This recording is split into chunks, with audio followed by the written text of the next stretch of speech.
everyone, my name is Andre, and today, through these audios, I will try to make a change in our community. And I will be doing this by explaining to you how to properly use a roundabout. Roundabout, traffic circle, rings, gloriette, whatever you want to call it. The important thing is that you understand me what I'm talking about when I said roundabout. Okay?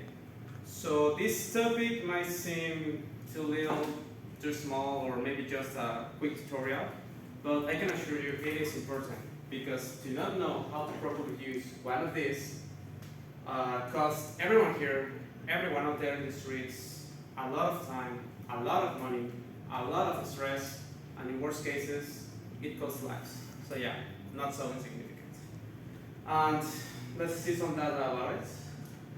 A couple of years ago, in 2021, according to INEGI data, Quintana Roo was top 1 national in victims injured by traffic accidents. This top 1 represents more than 340,000 of traffic accidents recorded in just 1 year, in which 81% of these accidents were just properly damaged, almost like what, 300,000 pesos, whatever, no? 18% people get injured, sometimes permanently and severe injured, and in a little more of 1% of these traffic accidents, at least one person died. This little more of 1% represents almost 4,000 people died in 1 year in traffic accidents. So in order to avoid this top 1 national again and to save some of these 4,000 lives, I just want you to remember 3 simple rules to how properly use one of these, and this animation will help us later. But first, the rules. Rule number 1, any vehicle that is already inside the roundabout, that means inside this circle, have the preference. So if you are not in the roundabout and you want to get in, you have to wait your time, your window of opportunity, okay? If any vehicle that is inside has to pull the brake and slow down for you to get inside, then the mistake is yours.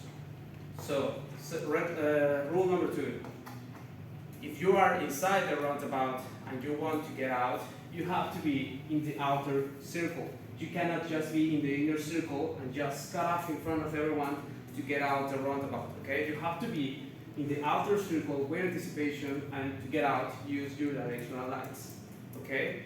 Which takes us to rule number 3. If you don't make it to your exit in the first round, well, just do another round.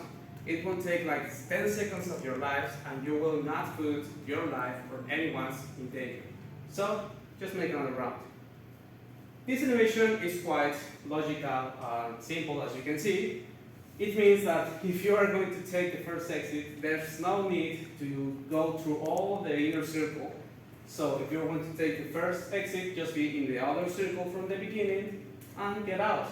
If you are going to take the third or the last one, then you have to be in the inner circle and with anticipation drive to the outer circle and take your exit with your directional lights. Okay? It's pretty logical. So, quick resume. Rule number 1, vehicles inside the roundabout have the preference. Okay? Wait your time. Rule number 2, if you want to get out, be in the outer circle. Rule number 2, if you don't make it in the first round, well, do another round. As simple as that. This will help everyone to avoid traffic accidents and more deaths in 1 year. Okay? So, now please raise your hand if you actually understand this animation and the 3 rules that I explained.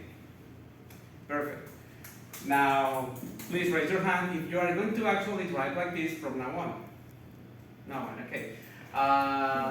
Well, to conclude, I want to ask you just 2 simple things.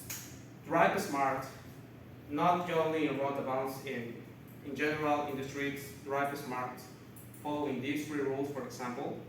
And the second thing is, don't keep this information for yourself. Share it with your friends, share it with your family, and practically anyone who listens. By that, thank you for listening.